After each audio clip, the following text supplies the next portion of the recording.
students, today I am going to start exercise 4.3 pair of straight line.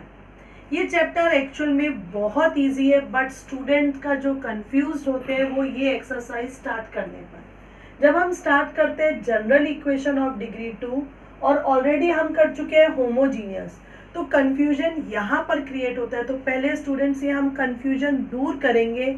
मैं दोनों concept side by side लेकर चल रही हूँ और ट्राई करूँगी कि तुम लोग कंफ्यूज ना हो। तो स्टार्ट करते हैं। हमने 4.1 में किया था combined equation of two lines passing through origin. जब दो लाइन ओरिजिन से पास होती है और जब हम उनकी कंबाइंड इक्वेशन निकालते हैं तो हमेशा हमें क्या मिलता है? Homogeneous equation of degree 2, ax square plus 2hxy plus by square equal to 0। But अभी जो हम लेंगे कंबाइंड इक्वेशन ही लेंगे, लेकिन वो लाइंस ओरिजिन से पास हो रही है ऐसा कोई ज़रूरी नहीं है। कंबाइंड इक्वेशन में हमने ली a1x plus b1y plus c1 constant है, मतलब ये लाइन ओरिजिन से पास नहीं होती। a2x plus b2y plus c2 equal to 0। तो दोनों ही लाइन ओरिजिन से पास नहीं हो रही, तो हम जब इन दोनों की कंबाइंड इक्वेशन निकालेंगे तो हमें जनरल इक्वेशन मिलेगी। जब लाइन ओरिजिन से पास होती है तो हमें होमोजीनियस मिलती है, और जब दो लाइन की कंबाइंड इक्वेशन निकाल रहे हैं वो ओरिजिन से पास नहीं होती तो हमें जनरल इक्वेशन मिलती है डिग्री 2 की ax square plus 2hxy plus by square. यहाँ तक सेम है 2gx plus 2fy plus c equal to 0, but at least one of a h b should not be 0, क्योंकि अगर a h b तीनों ही 0 हो गए तो ये डिग्री 2 बचेगा ही नहीं, ये तो लीनियर हो जाएगी। तो इनमें a h b में से एटलीस्ट कोई एक 0 नहीं होना चाहिए। चिल्ड्रन, अभी हमने फर्स्ट पॉइंट क्लियर किया कि जब हम दो लाइंस की जो ओरिजिन से पास होती है उसकी कंबाइंड इक्वेशन निकालेंगे तो होमोजीनियस इक्वेशन आती है डिग्री 2 की। तो क्या इसका कन्वर्स भी ट्रू है? क्या होमोजीनियस इक्वेशन हमेशा दो लाइन को रिप्रेजेंट करेगा पासिंग थ्रू ओरिजिन? तो no, converse is not true. You can see x square plus y square equal to 0. This is homogeneous equation of degree 2, but it does not represent two lines passing through origin. So what is the condition? ax square plus 2hxy plus by square equal to 0 represent two lines passing through origin if condition is h square minus ab greater than equal to 0. ये हम 4.1 में कर चुके हैं। अगर h square minus A B greater than equal to 0 होगा तभी ये होमोजीनियस इक्वेशन दो लाइंस ओरिजिन से पास होती हुई रिप्रेजेंट करेगी। अब हम आते हैं, शिफ्ट होते हैं general equation of degree 2, that is ax square plus 2hxy plus by square plus 2gx plus 2fy plus c equal to 0। क्या ये भी हमेशा दो लाइन रिप्रेजेंट करेगी? So no, it does not always represent two lines. ये भी हमेशा दो लाइन रिप्रेजेंट नहीं करती, और अगर ये दो लाइन रिप्रेजेंट करती है तो उसके लिए नेसेसरी कंडीशन क्या है? जैसे यहाँ पर था h square minus A B greater than equal to 0, तो यहाँ पर भी h square minus A B क्या होना चाहिए? Greater than equal to 0। और दूसरी कंडीशन कौन सी है? डिटर्मिनेंट में लिखा है a h g h b f g f c। अब कैसे याद करेंगे इस डिटर्मिनेंट को? तो a handsome guy having beautiful face going for college. Simple सी trick, a handsome guy having beautiful face going for college. अगर इस डिटर्मिनेंट को हम सॉल्व करते हैं और इस डिटर्मिनेंट की वैल्यू 0 आती है तो it will represent, we can say that it represent two lines, और इसी एक्सपेंशन को we can write abc plus 2fgh minus af square minus bg square minus ch square equal to 0. Remember that it is necessary condition, it is not the sufficient condition. अगर ये दोनों 0 है तो भी हम ये नहीं बोल सकते कि ये दो लाइन रिप्रेजेंट करेगी।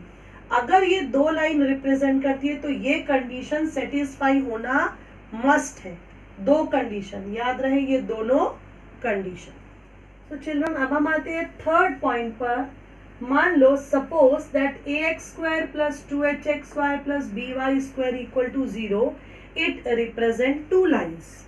और कैसी दो लाइन्स होती है? Passing through origin. तो मैंने लिख दिया a1x plus b1y plus a1x plus b1y और दूसरे ब्रैकेट में a2x plus b2y equals to 0। तो we know that angle between two lines का formula 2√h square minus ab upon a plus b। Now let us assume that this also represent pair of line. हम मान लेते हैं कि ये भी pair of line represent करती है। तो क्या हो जाएगा? a1x plus b1y plus c1, a2x plus b2y plus c2 equal to 0। तो ये कैसी लाइन रिप्रेजेंट करेगी? स्टार्टिंग का सेम है, तो जो ये दो लाइन रिप्रेजेंट करेगी ये दोनों ही लाइन क्या होगी? इन दोनों के पैरेलल। सिर्फ डिफरेंस इतना है कि यहाँ पर दोनों लाइन ओरिजिन से पास हो रही है और यहाँ पर दोनों लाइन ओरिजिन से पास नहीं होती, किसी दूसरे पॉइंट से हो रही है। बट ये दोनों लाइन रेस्पेक्टिवली इन दोनों लाइन के क्या है? पैरेलल। तो जब इन दो लाइन के बीच का एंगल थीटा है तो इन दोनों लाइन के बीच का एंगल भी क्या होगा? थीटा। सो tan थीटा। इस केस में भी एंगल बिटवीन टू लाइन का सेम फॉर्मूला रहेगा जो हम होमोजीनियस में यूज करते थे, 2√h square minus ab upon a plus b। अब यहाँ पर परपेंडिकुलर की कंडीशन क्या थी? दो लाइंस परपेंडिकुलर कब होती है? When a plus b equal to 0। तो सेम कंडीशन यहाँ पर भी रहेगी, a plus b equal to 0। अब इस केस में क्योंकि दोनों लाइन एक ही पॉइंट से पास होती है तो पैरेलल तो हो नहीं सकती, तो कोइंसिडेंट की कंडीशन क्या होती है? h square minus ab equal to 0। तो यहाँ पर कोइंसिडेंट की जगह हम कौन सा वर्ड यूज करेंगे? पैरेलल। तो दो लाइन पैरेलल कब होंगी? h square minus ab equal to 0। Okay, अब अगर स्टूडेंट्स हमें निकालना है कि ये दिया हुआ है कि जनरल इक्वेशन ऑफ डिग्री 2 दो लाइन रिप्रेजेंट करती है, तो हमें निकालना है उन दो लाइन का इंटरसेक्शन पॉइंट। हमने देखी थी कंडीशन क्या होती है? h स्क्वायर माइनस ab अगर इक्वल टू 0 होती है तो लाइंस कैसी होंगी? पैरेलल। और हम जानते हैं कि पैरेलल लाइंस तो कभी इंटरसेक्ट करती ही नहीं। और हम यहाँ निकालना चाहते हैं पॉइंट ऑफ इंटरसेक्शन कि दो लाइंस आपस में कहाँ इंटरसेक्ट करती है। तो उसके लिए कंडीशन क्या है कि h स्क्वायर माइनस ab क्या होना चाहिए? ग्रेटर देन 0, क्योंकि इक्वल टू 0 हुआ तो लाइंस पैरेलल होंगी। तो ये बात ध्यान में रखनी है। अब पॉइंट ऑफ इंटरसेक्शन कैसे निकालेंगे? तो पॉइंट ऑफ इंटरसेक्शन के लिए दोनों x और ये y, तो डिनोमिनेटर में क्या आता है? ab minus h square, ab minus h square. इसमें आएगा hf माइनस bg और उसके न्यूमरेटर में hg माइनस af। तो इससे ये फॉर्मूला याद रखकर यहाँ वैल्यू पुट करके हम डायरेक्ट अगर दो लाइन आपस में इंटरसेक्ट होती है तो उनका हम पॉइंट ऑफ इंटरसेक्शन निकाल सकते हैं। स्टूडेंट्स अब हम स्टार्ट करेंगे exercise 4.3 first question. Find the joint equation means combined equation of the lines. ऐसी दो लाइंस की कंबाइंड इक्वेशन जो पास होती है कहाँ से? 2,-1 से और पैरेलल है इस लाइन के, रिप्रेजेंटेड बाय दीज लाइंस। तो इस मेथड, इस क्वेश्चन को सॉल्व करने के लिए मैं दो मेथड बताने वाली हूँ। लेंदी मेथड से जरा ध्यान से देखो। First one is find the separate equation. ये क्या रिप्रेजेंट करती है? दो लाइंस पासिंग थ्रू ओरिजिन। तो फैक्टर्स किए और फैक्टर करके हमने दो सेपरेट इक्वेशन निकाल ली। One is this and the second one is this. अब जो हमें जॉइंट इक्वेशन निकालनी है वो इन दोनों के पैरेलल है। तो इन दोनों के पैरेलल मतलब ax plus by equal to 0। अगर कोई लाइन इसके पैरेलल है तो स्टार्टिंग का सेम रहेगा, सिर्फ कांस्टेंट अलग हो जाएगा। तो x plus 3y equal to 0 के पैरेलल क्या हो जाएगी? x plus 3y plus c equal to 0। Similarly इसके पैरेलल क्या हो जाएगी? 2x minus 3y plus d equal to 0। अब प्रॉब्लम यह है कि हम c और d की वैल्यू कैसे निकालें। तो हमें दिया हुआ है कि लाइंस कहाँ से पास हो रही है? 2 और -1 से। तो x के प्लेस पर 2 रखेंगे और y के प्लेस पर -1 रखेंगे। तो 2 - 3 प्लस c इक्वल टू 0। ये -1 आएगा, उधर शिफ्ट होकर c की वैल्यू कितनी आ जाएगी 1। सिमिलरली जब हम सेकेंड में x की जगह 2 पुट करेंगे, y के प्लेस पर -1 पुट करेंगे, तो d की वैल्यू सॉल्व करने पर कितनी आएगी -7। तो देयरफॉर दो इक्वेशन कौन कौन सी हो जाएंगी, देयरफॉर 2 इक्वेशंस ऑफ लाइन्स, ये हो जाएगा x + 3y + 1 = 0 एंड दूसरा हो जाएगा 2x - 3y - 7 = 0। अब हमें क्या निकालना है यहाँ पर, जॉइंट इक्वेशन। तो जॉइंट इक्वेशन में हम क्या करेंगे, दोनों को मल्टीप्लाई, इन दोनों को मल्टीप्लाई कर देंगे और हम इनकी कंबाइंड इक्वेशन निकालेंगे। 3y तो +6xy - 9y² - 21y + 2x - 3y - 7 = 0।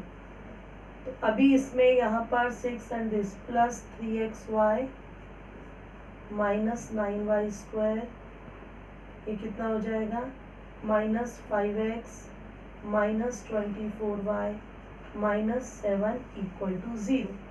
Parallel के केस में ध्यान में रखना, ये स्टार्टिंग का सेम ही आने वाला है, 2x² + 3xy - 9y²। ये दोनों लाइन ओरिजिन से पास होती है, होमोजीनियस, ये degree 2, general equation in degree 2। So this is the combined equation of pair of line passing through 2 - 1 and parallel to the line represented by।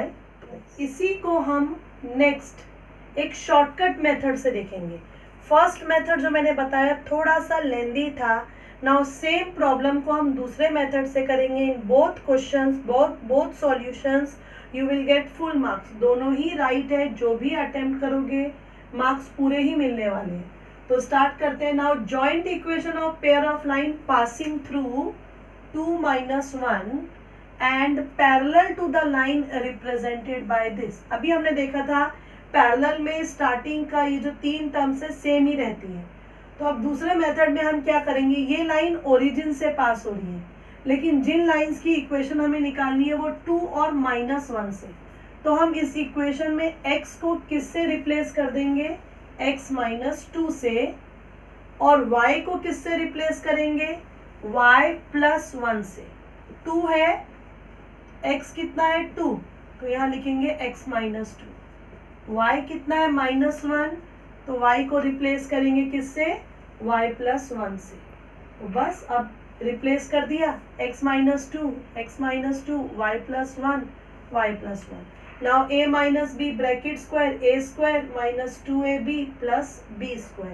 इन दोनों bracket को multiply करेंगे, xy + x - 2y - 2। इधर भी a + b bracket square, a² + 2ab + b²। 2 से multiplied 2x² - 8x + 8, 3xy + 3x - 6y - 6, इस bracket को 9 से। अब लाइक टर्म्स 2x² ये लिख दिया, 3xy, उसके बाद 9y², ये तीनों सेम चाहिए थे, मैच हो गए। अब माइनस का 8x और प्लस का 3x, ये हो गया माइनस का 5x। अब y की टर्म्स देखते हैं, माइनस का 6y माइनस का 18y - 24y, प्लस का 8 माइनस का 6 2, और +2 और -9 हो गया -7। सेम आंसर है बट विद डिफरेंट मेथड। मुझे उम्मीद है कि सेकेंड वन तुम्हें इजी लगा होगा, तो जो भी इजी लगा हो यू कैन फॉलो। इसका सेकेंड पार्ट है जो तुम्हें खुद करना है। First second part it is similar to first one, जो भी मेथड इजी लगे उससे कर सकते हो। First question second part. Now next second question में हमें दिखाना है दैट ये जो जनरल इक्वेशन है डिग्री 2 की does not represent pair of line. हमें दिखाना है कि पेयर ऑफ लाइन रिप्रेजेंट नहीं करती। तो अभी मैंने तुम्हें पॉइंट्स में बताया था कि जनरल इक्वेशन ऑफ डिग्री 2 अगर दो लाइंस को रिप्रेजेंट करेगी तो उसके लिए नेसेसरी कंडीशन क्या है कि एक तो H square minus A B क्या होना चाहिए, it should be greater than equal to 0, 0 से ज़्यादा या 0 के इक्वल, मतलब पॉजिटिव होना चाहिए। और दूसरा कि जो डिटर्मिनेंट है, अ handsome guy having beautiful face going for college, इसकी वैल्यू सॉल्व करने पर कितनी आनी चाहिए, 0। तो डज नॉट वाले में अगर डज नॉट दिया है, इसका मतलब इन दोनों में से एक कंडीशन सेटिस्फाई नहीं होती, या हो सकता है कि दोनों कंडीशन भी सेटिस्फाई ना हो। तो हम चेक करते हैं। पहले इजी कौन सी है, तो सबसे पहले हम करेंगे इसको कंपेयर। कंपेयर किसके साथ करेंगे, स्टैंडर्ड के साथ। स्टैंडर्ड इक्वेशन क्या होती है, A X square plus 2hxy plus B Y square plus 2gx plus 2fy plus c equals to 0। So what is a here, 1, 2h कितना 2, b कितना 2, 2g कितना है 2g है यहाँ पर 2, तो g कितना होगा 1, 2f है 2, तो f कितना होगा 1, और c भी कितना होगा 1। अब हम निकालेंगे H square minus A B. H के प्लेस पर 1, 1 का स्क्वायर, ए के प्लेस पर 1 और बी की जगह 2, तो 1 minus 2 this is -1। Negative number less than 0, और होना क्या चाहिए, अगर ये लाइन रिप्रेजेंट करती है तो ये दो कंडीशन नेसेसरीली सेटिस्फाई होनी ही चाहिए, और अगर ये कंडीशन सेटिस्फाई नहीं होती तो ये लाइन रिप्रेजेंट नहीं कर सकती। So therefore H square minus A B क्या हो गया, less than 0, and hence X square plus 2xy plus 2y square plus 2x plus 2y plus 1 equal to 0 does not represent pair of lines. Fourth question है, show that the general equation of degree 2 represent pair of line. अब generally students यहाँ पर confuse होते हैं कि हमें दिखाना है पेयर ऑफ लाइन, तो हम क्या दिखा देते हैं कि X square minus A B greater than equal to 0 है और इस डिटर्मिनेंट की वैल्यू 0 होगी। But student, these are the necessary condition, these are not the sufficient condition. अगर हमने ये दिखा दिया तो we cannot say that it will represent pair of line. तो इसको कैसे करना पड़ेगा, हाउ टू स्टार्ट, तो पहले हम लेंगे होमोजीनियस इक्वेशन ऑफ डिग्री 2। हमने किए इसके फैक्टर्स, कैसे किए, जैसे हम क्वाड्रेटिक में करते हैं 2 इंटू 1 2 माइनस 2, तो ऐसे दो नंबर जिनका प्रोडक्ट 2 हो और जिनको माइनस करने पर 1 आए, तो प्लस का 2 माइनस का 1। फैक्टर्स करके हमें दो लाइंस मिल गई, एक x plus Y equal to 0, दूसरी 2x minus Y equal to 0। अब ये वाली line general equation of degree 2, ये क्या रिप्रेजेंट करेगी, दो लाइन इन दोनों के पैरेलल। तो इसके पैरेलल क्या हो जाएगी, x plus Y plus C equal to 0, और इसके लाइन पैरेलल क्या होगी, 2x minus Y plus B equal to 0। तो उन दोनों की कंबाइंड इक्वेशन ये। मल्टीप्लाई किया और टर्म्स को अरेंज किया, यहाँ पर रीअरेंज, माइनस का एक्स वाई और प्लस का 2xy, तो प्लस का xy माइनस वाई स्क्वायर, ये dx और ये 2cx, तो हो गया d प्लस 2cx। यहाँ पर ये dy, ये माइनस का cy, तो d माइनस cy, और ये प्लस का cd। अब जरा इधर कंपेयर करते हैं, ये तीनों टर्म्स तो सेम है। इधर x का कोफिशिएंट क्या दिया हुआ है हमें, यहाँ पर x का कोफिशिएंट है d प्लस सी 2c, और यहाँ पर x का कोफिशिएंट है 1। y का कोफिशिएंट क्या है, d माइनस सी, और यहाँ पर y का कोफिशिएंट है 4। कांस्टेंट टर्म क्या है यहाँ पर cd, और इधर कांस्टेंट टर्म है -3। तो फर्स्ट इक्वेशन, सेकेंड, थर्ड। अब हमें c और d की ऐसी वैल्यूज निकालनी है जो इन तीनों को सेटिस्फाई करे। तो उसके लिए हम सब्ट्रैक्ट कर देते हैं, d कैंसिल हो जाएगा, प्लस माइनस, ये cancel, 3c equals to -3, c कितना -1, c की वैल्यू को पुट कर देंगे, put c equal to -1 in equation 2, तो क्या हो जाएगा d plus 1 equals to 4, d equals to 3. तो c की वैल्यू -1, d की value 3, and you can see that it satisfy third equation also. So therefore what? It represent this equation of degree 2 represent two lines. कौन कौन सी line? x plus y minus 1 and 2x minus y plus 3. तो it represent these two lines. यही दिखाना था, it represent a pair of line. तो वो तो हमने दिखा दिया that it represent pair of line. Now we have to find out acute angle also.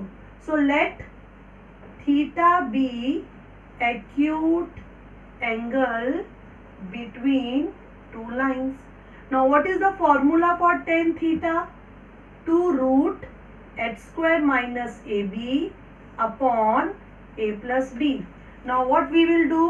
We will put here the values. So what is the value of h? Can you tell me directly?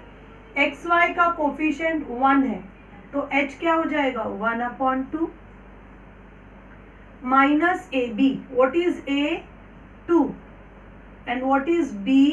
-1 upon a plus b 2 minus -1. तो ये हो जाएगा 2 root 1/4 plus 2 upon 3. कितना आएगा solve करने पर? ये 9/4 upon 3.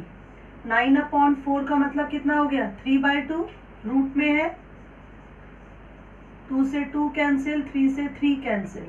So tan theta equals to 1. Theta is 45 degree. Students, मैं उम्मीद करती हूँ ये वीडियो आपके लिए हेल्पफुल रहेगी. Thanks for watching my video till and. Keep watching and keep learning.